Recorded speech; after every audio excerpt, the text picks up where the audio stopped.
Are you aware of the famous Colombian drug cartel that was founded by Pablo Escobar? If not, this is the best video you can to find out the most shocking fact about Pablo Escobar. The Medellin cartel is infamous in history for successfully infiltrating the border of the United States and exploiting billions of dollars from the country. Pablo Escobar's supremacy in drug trafficking made him the richest man in the world. But we all know that no crime is possible without the assistance of an insider. There's someone who also made his fortune as a part of the Medellin cartel. But who is he? You might be shocked to know that he was a man who powdered the noses of the Hollywood rich and famous, burned through several fortunes, and helped run the cartel, a brutal organization fueled with blood and money. He is none other than the famous Coke star George Jung. Today we will bring you the story of the insider who helped the Medellin cartel to revolutionize the drug trafficking business like never before. Stay with us till the end of this video.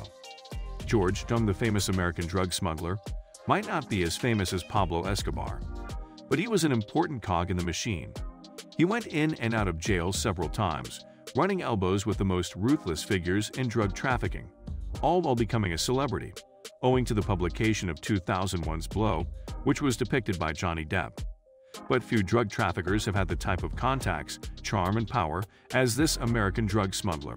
George Jung, one of the kingpins at the head of the cartel, was nicknamed Boston George and El Americano. He was the man responsible for smuggling cocaine from Colombia to the United States in the 1980s.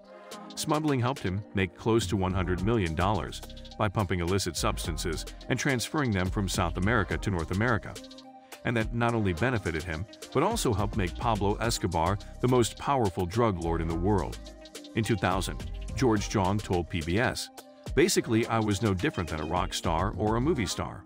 I was a Coke star. As the money grew, the power grew." So in 1970, he decided to travel to Puerto Vallarta in Mexico to purchase marijuana and then bring it back to the US to sell them. It was at that time that George Jung began to transport the drugs back over the border, and that led him to live a very lucrative lifestyle that was dangerous at the same time. He also said, "We were more or less making $50,000 to $100,000 apiece a month. In the beginning, it was some fear, but like anything else, if you do it enough time you lose your fear, or if you don't, you get out of the business.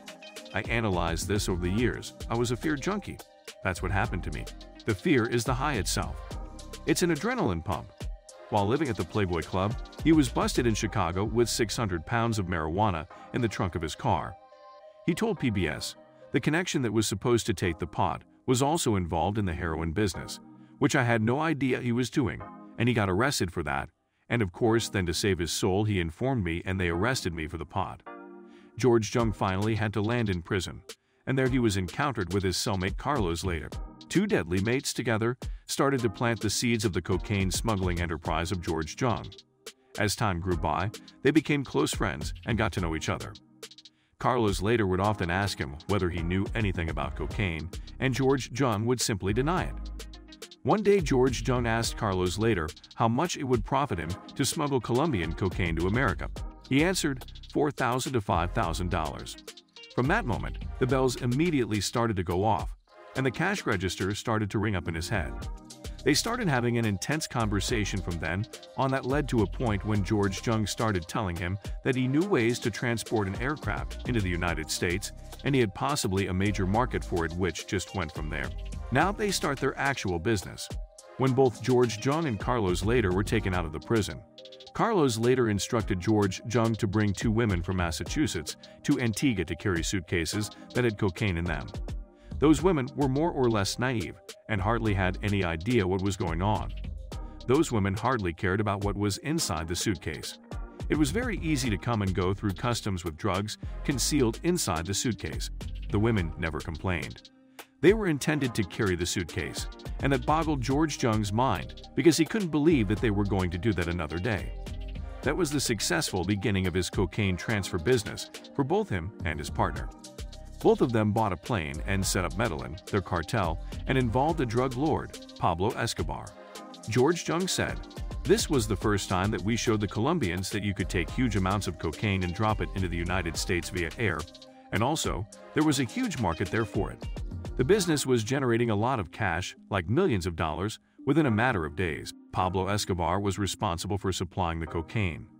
At the same time, Carlos later and George Jung were transporting and distributing the drugs.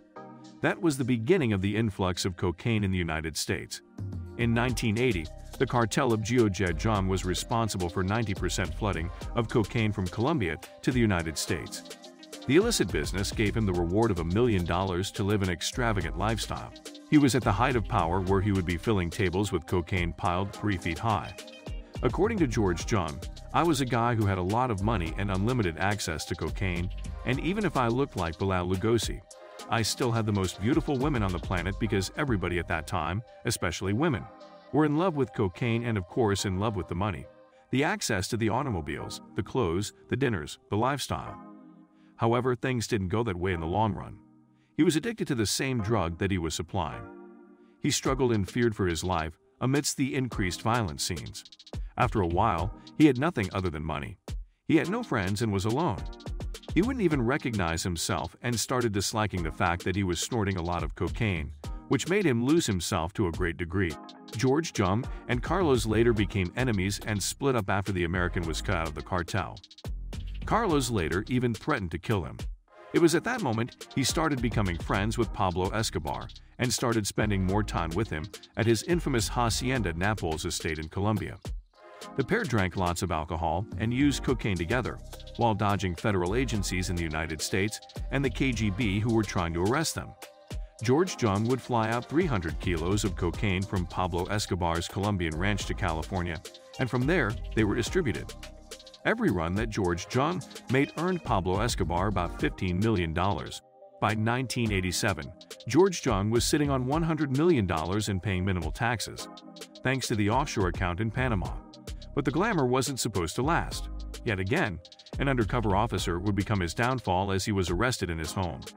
The squad sent to arrest him found just enough cocaine at that time to bust him. George Jung tried to skip bail with his wife and his 1-year-old daughter, but he was caught. Luckily, he was offered a deal if he testified against Carlos later, to which initially he refused. He was afraid of what might happen to him if he fell out of Pablo Escobar's good grace, but as fate would have it, things were not as good between him and Pablo Escobar anymore. Carlos later had killed one of Pablo Escobar's hitmen over a woman in the Medellin cartel party in front of him, for which he apologized later. But for Pablo, Escobar had seen enough of his animalistic behavior. He deliberately played a trick to make Carlos later get arrested by the DEA.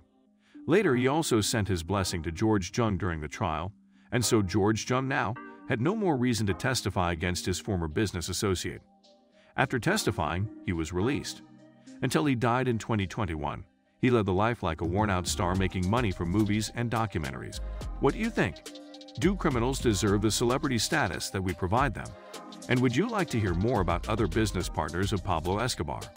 Let us know in the comments section below, and we will provide you with new topics that you want. Now that we have come to the end of the video, make sure to like, share, and subscribe to our channel. Also, don't forget to hit the notification bell icon for more updates from our channel. Thanks for watching.